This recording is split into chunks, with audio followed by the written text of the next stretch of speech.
Officer सूरज। Yes sir. क्या आप सवाल जवाब के लिए तैयार हैं? Yes sir. ठीक पिछले महीने इसी तारीख को क्या हुआ था? मेरी मूछें गायब हो गई थी सर।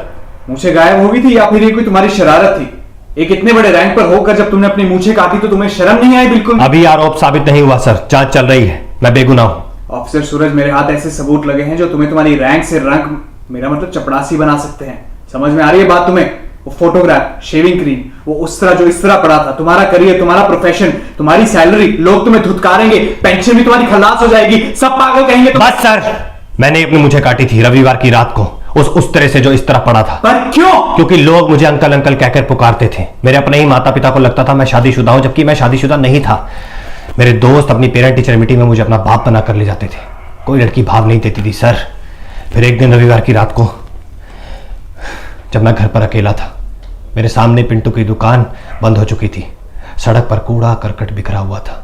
आज रपट जाए मुझे ना उठाइयों का गाना धीरे धीरे मेरे कानों में बज रहा था। मेरे घर की रोशनी तेज कम हो रही थी। मेरे घर के साथ वाले घर में कोई फ्लाइट में आया था कि तभी क्या? तभी मैंने अपने उस तरह की फ्लाइट को जो इस तरह पड़ा था अपने मूंछों के मैदान पर उतार दिया और मामला सफासट हो गया। कोई खुशी से अपनी मूंछें नहीं काटता सर, हालात और मजबूरियां उसे ये करने के लिए मजबूर कर देते हैं।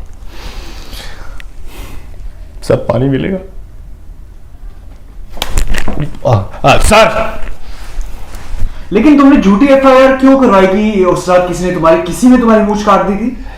क्योंकि सर ये मुद्दा भी सरकार के दूसरे मुद्दों की तरह 20-25 दिन में ठंडा हो जाता और मेरी मूंछें वापस आ जाती और मैं क्लियर हो जाता।